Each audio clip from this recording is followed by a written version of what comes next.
Good morning, Elaine. I'm going to try going down through this bushy part. But I wanted to go down the road, but I just thought that the water is so amazing this morning, the reflections, that it's really worthwhile staying in here close. Or maybe I should just go back a little bit without bushes. These are all shells, millions and billions of shells.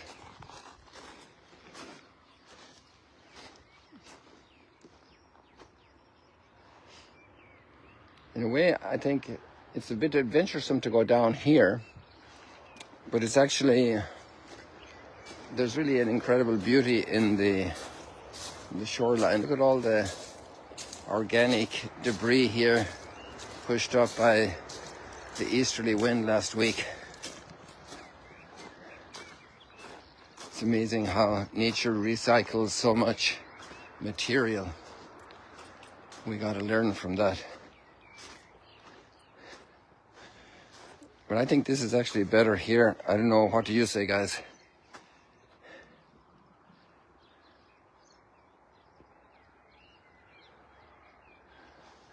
This reflection is just amazing.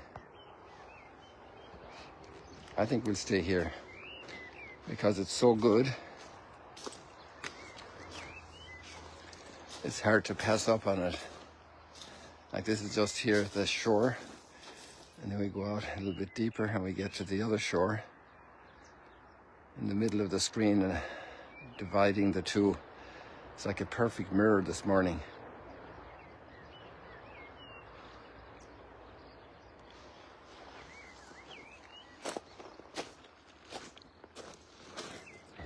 I found myself being very thankful these days, probably because of some thoughts that have been repeated by different people.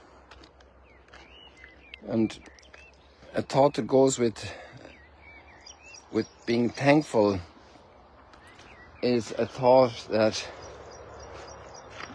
distractions take us away from our real purpose.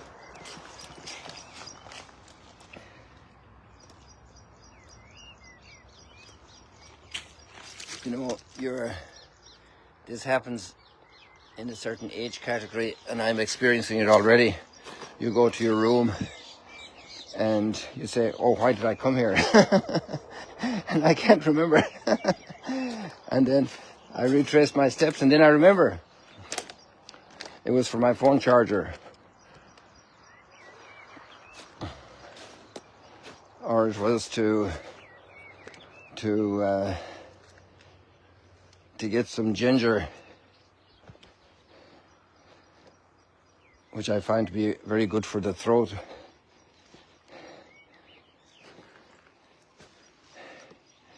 Or it was a book, and then I go back and get it. And so it's easy to get distracted. And the thing is about life, when people get distracted in life, and they miss the real tasks of life. And that's why I'm very grateful for a number of things. Look at this plant. It just caught my attention there 15 minutes ago. So it's another reason for coming back here to see it. It's amazing, amazing the incredible beauty that's here, the incredible detail. And that's so small.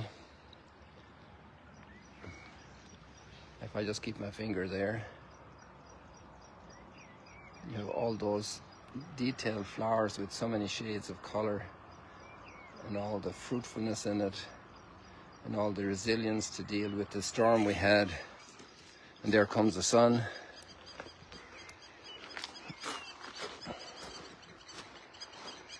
It's hard to get over nature. You can't get over it. You're overwhelmed by it all the time. The more you realize, the more you get overwhelmed by it. This sky is just amazing. And the water here as well, nearby.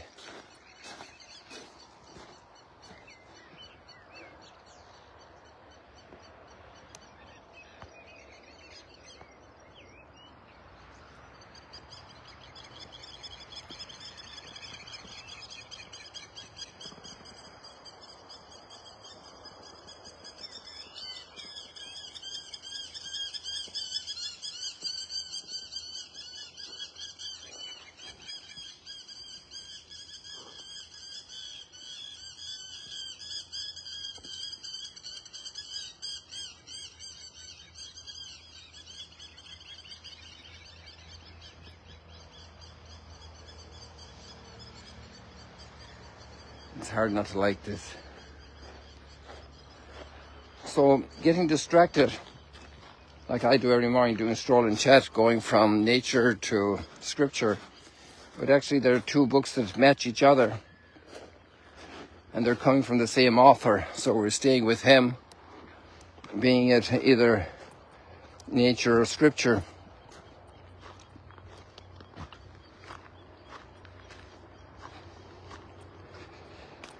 And there's some things that keep us attuned. For example, our creed. Our creed keeps our mind focused on the basic truths revealed to us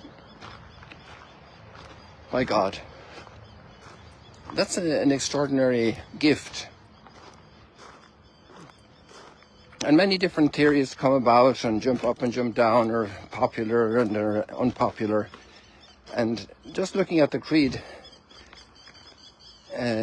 orients me and gives me the measure to check out whatever comes the way, whatever is offered, and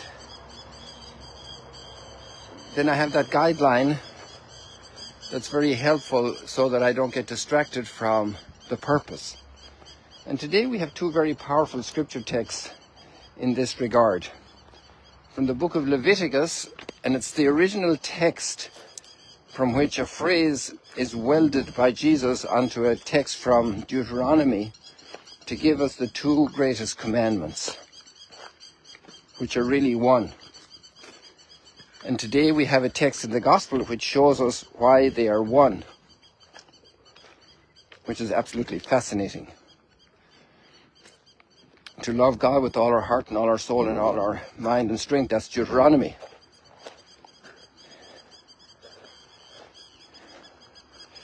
And to love our neighbor as ourselves, and that's Leviticus. And it's so practical about not defrauding, not robbing, not withholding wages,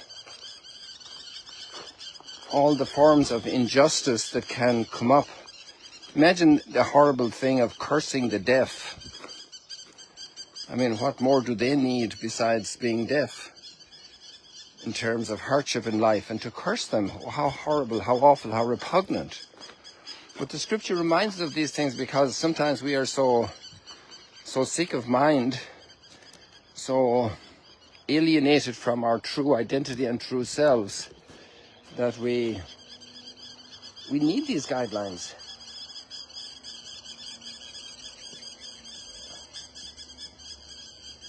What more do people need of suffering than those who are in prison? What more do people need of suffering than those who have lost everything in a natural disaster? To curse the deaf, what a horrible thing. But it has to be said, you know, we human beings need that said to us. It's amazing, really. And then it goes on, you shall not act dishonestly in rendering judgment, the corruption of judges and of people in social leadership. What a disaster that would be. That is today also in many cultures. So much corruption. So many pressure groups that sell security, and they have absolutely no reason to threaten people to give them money. And if they don't give them money, their property is in danger. What a horrible reality, you know. So the book of Leviticus, you know, more than 3,000 years ago, 3 millennia ago, grapples with these very, very difficult issues.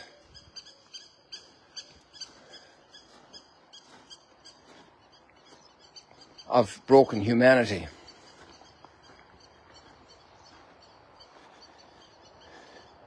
So loving our neighbor as ourselves includes the 10 Commandments of saying no to wronging our neighbor. The 10 Commandments are like guiding rails which keep us from falling over the cliff of such evil. And the summary of the 10 Commandments is very valuable also to children, because Little children need to learn them, obviously in a child maturity level appropriately. As the children grow, then they discover more and more the wrongs in our society today, even after 3 millennia of this heritage. And we see the terrible destruction against life. You shall not kill. And then we get to the gospel, and there we see the two things brought together. And it's about the end of the world and the judgment. And we already know the questions will be asked. We won't be asked to repeat number 457 of the Catechism, or to list all the 613 commands of the Old Testament the people lived by. We won't need to know even how many there were. But we will need to have done certain things, and we know the list of things we need to have done, which is also a very interesting concept, because then it's not enough just to believe. That's a very powerful, strong statement. Our faith requires us to do. And so believing means doing our faith, doing according to our faith. And in that we are very broken and very weak and very incomplete, and there we need God's mercy, but our intent has to be to do according to our faith. And we absolutely know the tasks. The task list is given today in the gospel. I was hungry and you gave me to eat. And what I would say now, I'm very thankful, because there are so many organizations and structures to help us to do that, even to help people hungry far away from me. But obviously parents' first duty is to take care of a crying child. And when parents have that heart in God, and they look towards God and they hear, you did it for me when you prepared that warm bottle for that baby. You did it for me when you prepared that nice meal for this elderly, failing grandparent. You did it for me. And love begins at home, sure. The ones right by me are the ones I can help now, myself, directly, without any organizational help, without any government help, without any major degree from the university. I can help them right now, even without going to third or fourth class in primary school. I can help my mom with a little sibling. I can help my grandparent who at this time cannot leave bed because of illness. I can go and visit with somebody and give them company, bring a smile on their face, telling them a story, asking them to tell their stories. And so we grow. So we grow. And these are the questions we will be asked, or actually we'll be told. You helped me. You dried my tears. I was 15,000 miles away. Well, I don't think it's that possible, is it, on the planet Earth? Because there's only 25,000 around the circumference, so we can't really be more than 12,000 miles away from anybody, as the bird flies. But I was 8,000 miles away, I was 10,000 miles away, and you sent help for me through this organization that is trustworthy and true and faithful and not wasteful. And those are all issues that have to be examined as well eventually. And thanks be to God for authorities that do that and certify organizations that deliver help. Or because I know that missionary who is over there, or that worker, there's a worker over there in that country working in a job for a company, and they're telling me in their little video that there's such need here, and I send a little bit of help to that worker because I know that worker is going to, my friend, is going to apply it, not going to go out to have a big excessive party for herself or himself, but they're going to actually deliver the help to that family that needs the help. So many organizations for the youth to go and build a house for the poor, the Habitat for Humanity. So many church organizations doing that. I'm so grateful for that. Maybe 100 years ago, we didn't have these kind of organizations. And we didn't have the strength of this and this culture of volunteering. What a beautiful, beautiful, beautiful reality in humanity has grown out of these readings. To give myself, not just my money, like parents do every day, like older siblings do for their little siblings, like families do for their aging uncles and aunts, maybe who didn't have family, maybe who are not that easy to deal with. Maybe they have their own little world they live in, and it's not easy. Maybe they're not even grateful, but I will still serve and help them. I will bring a smile on their face. This is what counts for heaven, or the opposite to heaven, forever. So people, let's review today. This is what the scriptures are inviting us. Let's read those texts and review today what I can do for somebody in need around me.